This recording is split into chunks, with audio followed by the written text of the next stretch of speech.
Merhaba sevgili izleyiciler. Dembaş gündem analize hoş geldiniz. Günün öne çıkan gelişmesi ne? Onu sizlerle paylaşacağız. Devlet Bahçeli. Devlet Bahçeli bir açıklama yaptı. İmralı'da heyet döndükten sonra Rojava'yı tehdit etti. Ve Rojava konusunda biz İmralı'yı esas alırız ama Rojava'da YPG gibi terörist kavramlar kullandı. Terörize etti ve oraya müdahale ederiz şeklinde açıklamalarda çıkışarak sert açıklamada bulundu. Devlet Bahçeli'nin süreçle ilgili açıklamaları şu ana kadar tutarlıydı. Şu anda o tutarlılığı bozan, Türkiye'nin dengesini stratejik olarak bozan Suriye'deki gelişmeler.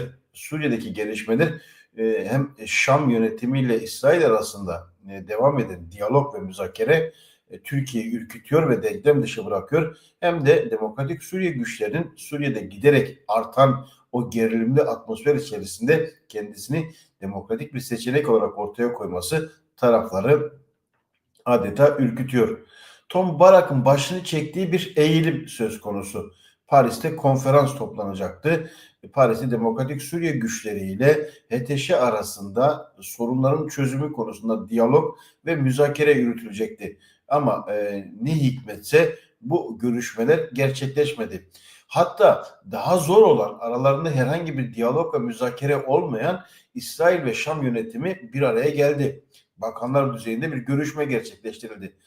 İsrail ile Suriye arasında zor olan ve 2000 yılından bu yana böylesi üst düzey bir görüşme yapılmamıştı. Azerbaycan'da başlayan ve Paris'te devam eden ki Dürüzülerle Dürüzü meselesi üzerinden, onların özelliği üzerinden İsrail'in Şam'a müdahalesi, askeri müdahalesi söz konusuydu. Ve o müdahale ardından İsrail ile Suriye masaya oturdu. Ve masaya oturdu. İsrail ile Suriye'nin masaya oturması Türkiye'yi adeta denklem dışı Suriye'deki sorunların çözümü konusunda Türkiye'nin herhangi bir etkisinin olmadığı ortaya çıkıyor. Gidişat böyle. Ama Türkiye bir şekilde kendisini oraya eklemlemek istiyor. Bu meseleyi biraz daha yakından ele alalım. Bakın Arap basında ve İsrail basınında ve Kürt basınında bu konularla ilgili çok önemli analiz, haber ve yorumlar ortaya çıkıyor. İsrail basınında ortaya çıkan, o İsrail basınında hatta Suriye basında The Times of Israel devlet politikalarını yansıtan bir haber kanalı. Suriye Devlet Televizyonu Suriye ile İsrail'in ABD arabulucundaki gerginliğini azaltma görüşmelerine devam edeceğini duyurdu. Suriyeli diplomatik kaynak 2000 yılından bu yana ilk üst düzey görüşmeleri dürüst ve sorumlu olarak nitelendirdi. Bir sonraki görüşmenin de Bakü'de yapılması planlanıyor. Oldukça enteresan, dikkat çekici bir nokta. Ve Arap basındaki haberlere baktığımız zaman ortaya çıkan durum şu. Suriye Dışişleri Bakanlığı yetkilisi hükümet ile Demokratik Suriye güçleri arasındaki anlaşmanın uygulamasında ilerleme yok diyor ve bu meseleyi Kürtlerle sorunlu bir halde sunuyor. Suriye televizyonu bunlar hep HTŞ kaynaklı Arap basında çıkan haberler ve İsrail basında da bu yönlü çıkan haber Suriye-İsrail ilişkilerinin yani Şam'daki geçici yönetimiyle İsrail devleti arasındaki görüşmelerin olumlu geçtiği, sorumlu geçtiği, devam edeceği ikinci bir görüşmenin Paris'ten sonra Bakü'de olacağını teyit ediyorlar. Hem İsrail medyası bunu veriyor hem de Suriye medyası, devlet kanalı bunu veriyor. Ama buna karşılık Suriye Dışişleri Bakanlığı yetkilileri hükümet ile Demokratik Suriye güçleri arasındaki anlaşmada bir ilerleme yok deniliyor. 10 Mart'taki anlaşma gayet net ve somuttu. Taraflar birbirini kabul ediyordu. 10 Mart'taki 10 Mart'ta Demokratik Suriye güçleriyle HTŞ arasındaki anlaşmanın metnine baktığı zaman o metin oldukça dikkat çekiciydi, sadeydi. Anlaşmada neler vardı? HTŞ liderindeki geçiş yönetimiyle Rojava Şam Anlaşması diye tanımlanan tüm Suriyelilerin etnik, dini kökenine bakılmaksızın siyasi sürece ve tüm devlet kurumlarına yetki ve sorumluluk temelinde katılımı vardı. Kürt toplumu Suriye devletinin yerli bir topluluğudur ve Suriye devleti onun vatandaşlık hakkını ve tüm anayasal haklarını garanti altına almak zorundadır. Suriye topraklarının tamamında ateşkes sağlanması, Suriye'nin kuzeydoğusundaki tüm sivil ve askeri kurumların sınır kapıları, havaalanı, petrol ve doğalgaz sahaları dahil olmak üzere Suriye devlet yönetimine entegre edilmesi, gerilerinden edilmiş tüm Suriyelilerin kendi kasaba ve köylerine dönmesi ve bunların Suriye devleti tarafından korunmasını sağlanması, Suriye devletinin esas kalıntılarına ve güvenliğine, birliğine yönelik her türlü tehdide mücadele edilmesi, Suriye toplumunun tüm bileşenler arasında ayrışma yaratmaya yönelik çağrıların, nefret söylemlerini, nifak yayma girişimlerinin reddedilmesi, yürütme komiteleri bir alt komisyonlar şeklinde müzakerelerini sürdürecekti. 10 Mart 2025'teki anlaşma metni buydu. Peki şimdi Demokratik Suriye güçlerine dayatılan durum ne? Onun Paris'teki toplantıda daha önce aslında Tom Barak'ın arabulucu olduğu Şam'daki zirvede Mazlum Abdiye ve beraberindeki heyete dayatılan neydi? Deir ez-Zor, Rakka, Tabka, Haseki bölgelerin boşaltılması, Kürt sorunu siyasi çözümü yerine sadece idari reformlara yer verilmesi, resmi kurumlar, sınır kapıları, enerji kaynaklarının direkt Şam'a devredilmesi, özel yönetim modelinden vazgeçilmesi ve Demokratik Suriye güçlerinin bağımsız yapısını feshederek bireyler halinde Suriye ordusuna dahil olması. Bu metinde Numedya'da Diyar Civan imzalı analiz haber. Suriye'yi iyi bilen, Rojava'yı iyi bilen önemli bir gazeteci Diyar Civan'ın kaleminden çıkar. Şimdi Şarkol El Efsat'ta Suriye Dışişleri Bakanlığı yetkisi hükümetle Demokratik Suriye güçleri arasındaki anlaşma uygulamada ilerleme yok diyor. Bu peki kimden kaynaklı? Neden kaynaklı ve nasıl bu noktaya geldi? Bu noktaya gelmesinin sebebi neydi? Demokratik Suriye güçleri tutumu muydu? Azınlıkların korunması, farklılıkların tanınması, anayasal güvence, Kürtlere vatandaşlık hakkının verilmesi, hiçbir konuda ilerleme yok. Aksine ne var? Devletin, özellikle Türk devletinin dayatmalarıyla HTŞ ve Tom Barak'ın da motive etmesiyle birden kendisini farklı bir noktaya çekti HTŞ. Ahmet Elşar'a uluslararası alanda tanınması ve meşruiyetin karşılığında demokratik yönelim yerine baskıcı karakterini ortaya koydu. Colani gömleğini giydi ve Dürzülere saldırdı, Alevilere saldırdı, Kürtleri tehdit etti. Dolayısıyla şimdi Haseki'nin, hadi Rakka, Deir ez-Zor ağırlıklı Arap nüfusunun olduğu bölgeler, Haseki'nin boşaltılması, yani Rojava'nın kendi öz savunma sisteminin lağvedilmesi, bütün bunların hiçbir kaideye bağlı olmaksızın, anayasal güvence olmaksızın işte Şam'a entegre edilmesi bu asimilasyon, inkar politikasının bir sonucu olarak görülüyor. Dolayısıyla Demokratik Suriye güçlerinin şu anda tutumu net bir şekilde Suriye bu kadar kaos içerisindeyken her an çatışmaların başka bölgelerde başka sebeplerle kendisini dışa vurması beklenirken böylesi bir durumda Kürtlerden silahların bırakılmasını beklemek, Kürtlerin sisteme entegre olmasını sağlamak oldukça tehlikeli bir gidişata işaret ediyor. Peki bu meseleye nasıl gelindi? Bu meseleye gelinmesinin arkasında ne var? Hakan Fidan ve Tom Barak Suriye Çalışma Grubu olarak zaman zaman Ankara'da, Washington'da ve bölgede çeşitli yerlerde temaslarda bulundular. Hakan Fidan'ın ve Türkiye'nin tezi DAEŞ'e karşı aktif mücadelede sürekli yer almak istediğini belirtiyordu. İşte onlardan önemli bir tanesi, önemli bir girişim başlatıldı daha doğrusu. Elbap'taki DAEŞ'e yönelik orta operasyonda Türkiye'nin de dahil olduğu ilk operasyon deniliyor. Bunu hatırlayacaksınız, dünkü programlarda Suriye'de Rojava'daki kaynaklar belirtmişti. Elbap'ta koalisyon güçleri, Demokratik Suriye güçleri ortak operasyon yapmıştı. İşte bunun artık istihbaratı mı ya da başka bir şekilde mi Türkiye'nin de o denklem içerisinde, o koalisyon içerisinde kendi isminin geçirilmesini istiyor. Ve bunu bir nebze de başardığını düşünüyor. Ne diyor? ABD DAEŞ'e karşı operasyonda Türkiye ve Suriye ile ortaklığı vurgulamaya özen gösteriyor. Fransız haber ajansı geçmişti bu haberi. Yerel kaynaklar bunu çok dillendirmemişti ama bu da şunu gösteriyor. Yani Tom Barak ile Hakan Fidan aslında Türkiye'nin IŞİD'e karşı göstermelik mücadelesini ortak kılma ve o fotoğraf içerisinde yer alması karşılığında bir şeyler istiyor. Ne istiyorlar? Bunlar Rojava'nın statüsüz kalmasını istiyorlar.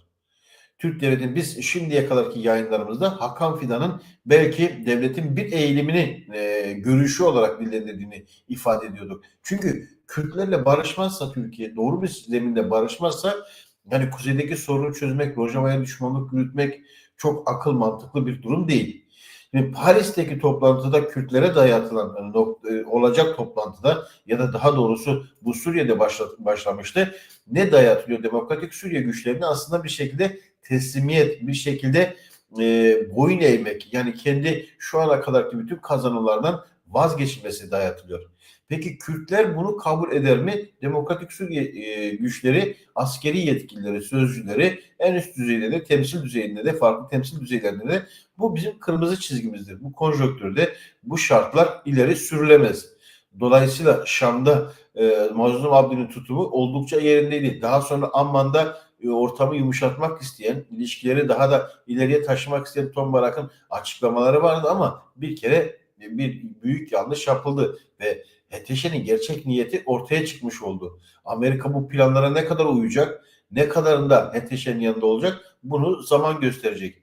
İşte Paris'teki zirvenin bir türlü toplanamaması nedeni bir anda sorunun çözümü ortaya çıkmayacak.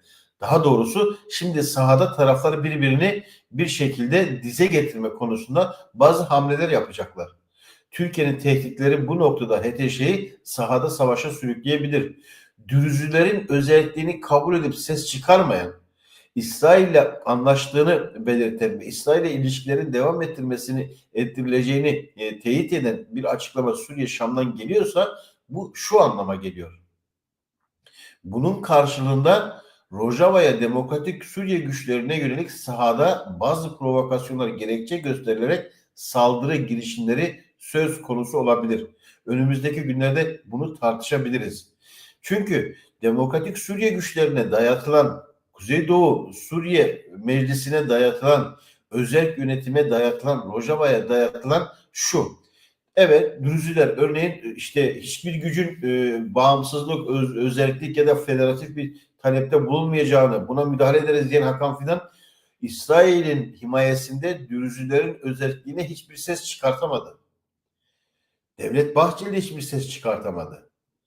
Gazze'deki savaşa değindi, ona değindi, buna değindi, getirdi YPG ve YPG'nin işte bu sürece uyması, yoksa biz müdahale ederiz, terörist İsrail'le işbirliğinden vazgeçin ve benzeri söylemlerle durumu muğlaklaştırmaya çalışıyor.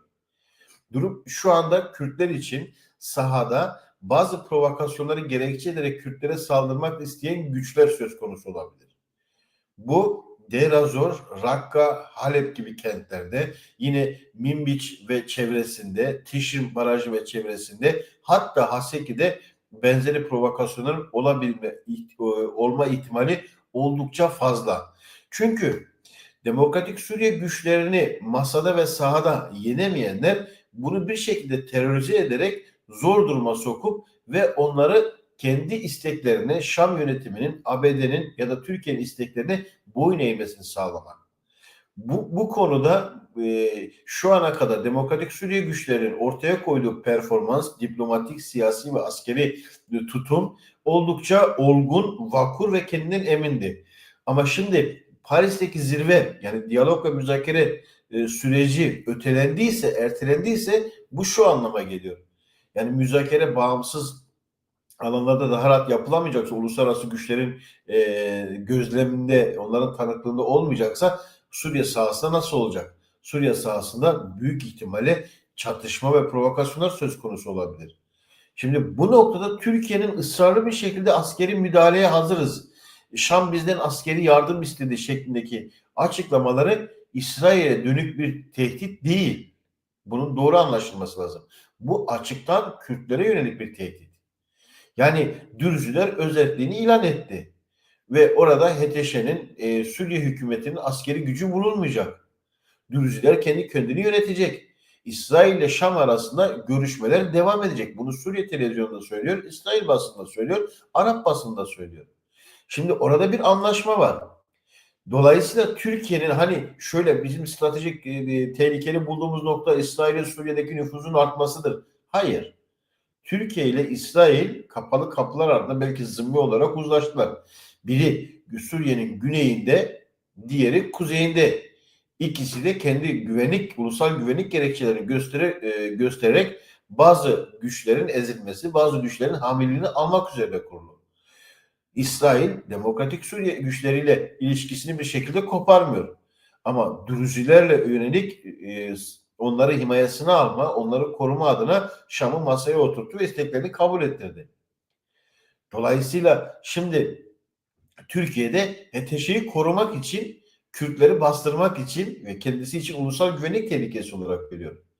Son bir hafta içerisinde Suudi Arabistan'ın 6 milyar dolarlık yatırım anlaşması, Türkiye'nin İngiltere ile ve Almanya'nın onayıyla yeni savaş uçakları sözleşmesi ve İsrail'in savunma fuarında İstanbul'da stand açması, kendi ürünlerini tanıtması, bunlar öyle hem bir yandan stratejik olarak kendisini düşman olarak tanımlayacak İsrail'i, bir yandan da bu tür ilişkileri sürdürecek. Ve unutmayalım ve dikkatlerden kaçıyor. Lahey'de uluslararası Adalet Divanı'na işte İsrail'i savaş suçlusu olarak suçlayan Türkiye, İsrail'e yaptırımlar kararının altına imza atmadı. Dolayısıyla mesele sadece Kürdün üzerine kurulu. İsrail öyle bir işte ya da Suriye'nin bütünlüğü meselesi değil. Suriye'nin bütünlüğü ise Hakan Fidan o kadar kabadayılık yapıyordu. Hadi Dürüzler özellik ikram etti. Buyurun bakalım gidebiliyorsan git. Mesele o noktada çok daha değişik bir hale büründü. Bir de Devlet Bahçeli'nin açıklamaları var. Devlet Bahçeli'nin açıklamalarına da yakından bakmakta fayda var.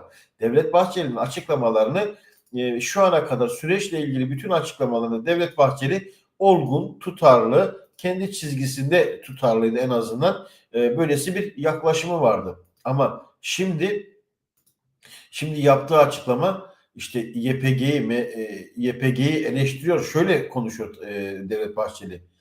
PYD'yi teröristik Türkiye hedefi için başlatılan süreci ağırdan almakla eleştirdi. Bu grupların gelişmeleri sakatlama arayışı kabul edilemez bir çirkefliktir.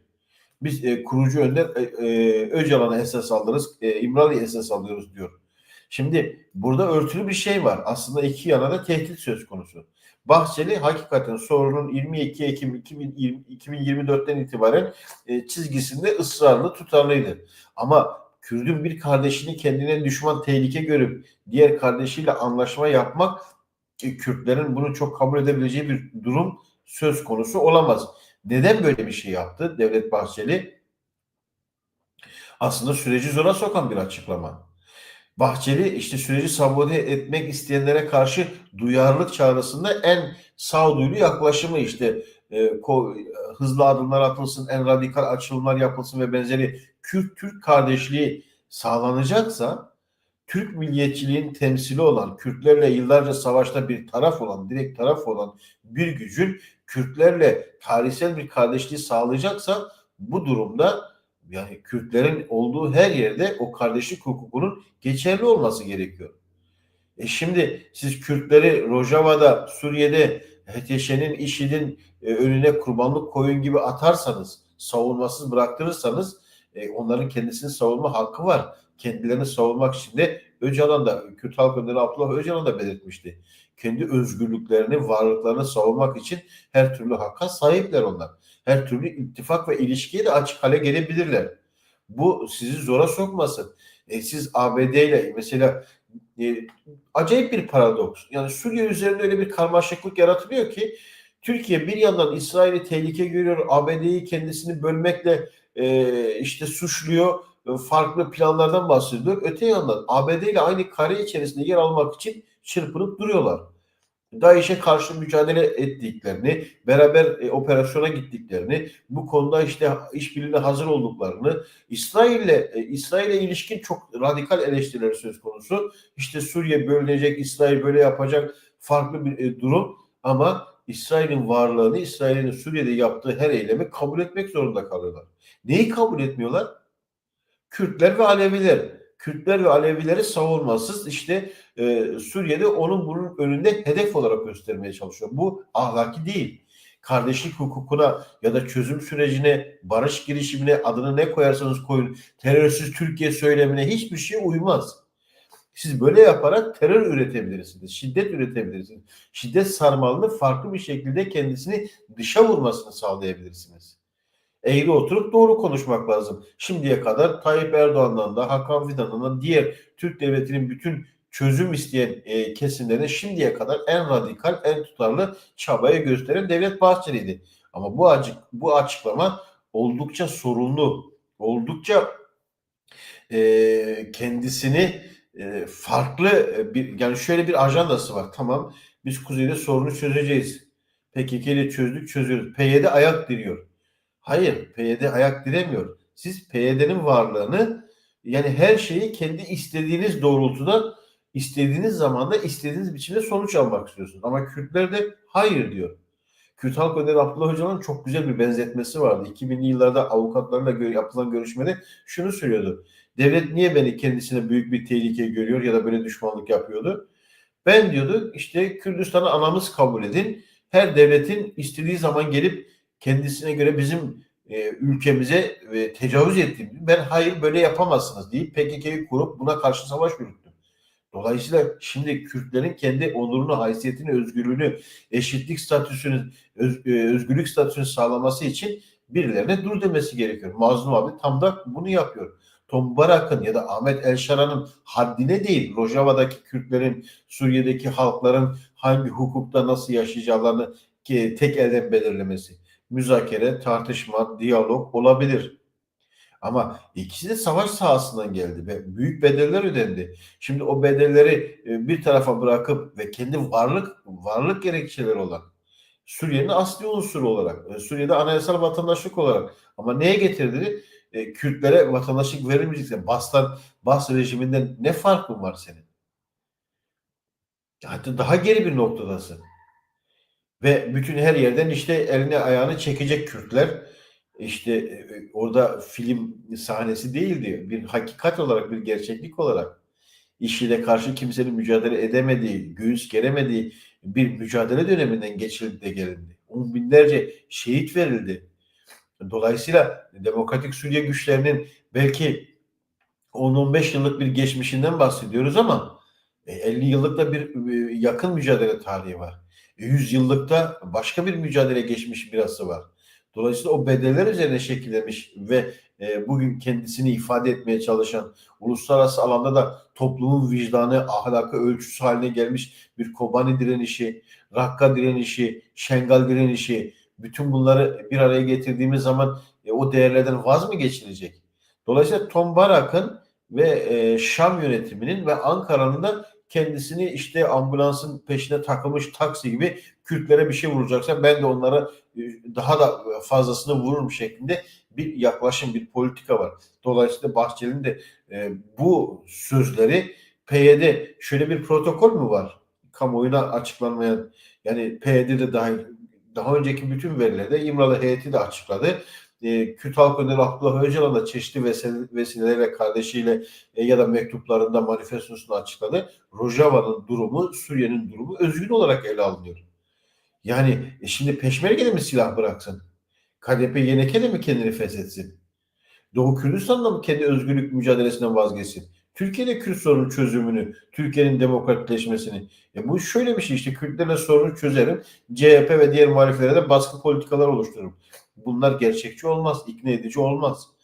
Dolayısıyla PYD bu sürecin bir parçasıysa o zaman açık bir şekilde bunun ilan edilmesi, o müzakerelerde PYD de kendi görüşünü, Demokratik Suriye güçleri de kendi görüşlerini ifade etmesi gerekiyordu. Bahçeli'nin bu söylemi sorunlu. Hakan Fidan'ın geri noktadan baktığı ve tehdit ettiği Kürtleri Devlet Bahçeli kendi cephesinde. Yani aynı Tayyip Erdoğan'ın bir gece ansızın geliriz söylemini, böyle olursa biz böyle yaparız. Öyle yapamazsınız. Ve siz böyle yaparsanız Demokratik Suriye güçleri, Suriye'deki Kürtler de, diğer parçadaki Kürtler de kendilerine farklı bir ittifak bulmak durumunda kalacak. Dolayısıyla bu Kürt sorunu çözmez, karmaşıklaştırır. Bunda sağduyulu belki işte Devlet Bahçeli'nin kurucu Önder Abdullah Öcalan'ın Suriye ile ilgili tezlerini de, tespitlerini de okuması gerekiyor, analizlerini. O kararlara saygı gösteriyorsa, o kararlara esas alıyorsa bütün Kürdistan parçalarına ilişkin ne söylemiş onların da esas alınması gerekiyor. Dolayısıyla Bahçeli'nin yaptığı bu açıklama hakikaten sıkıntılı, sorunlu ve meseleyi zora sokan bir durum.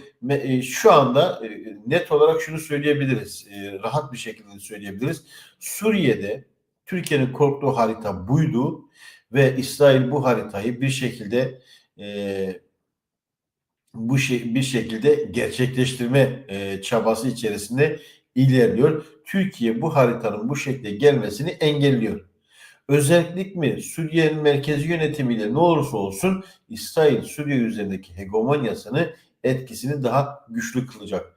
Türkiye denklem dışına çıkmamak için Kürtleri de bahane ederek orada bu süreci sabote etme yaklaşımları geliştirebilir. HTŞ'yi cepheye sürebilir. Bunun imkanları, bunun olanakları Türkiye açısından mevcut ve Hakan Fidan bunu yapabilir.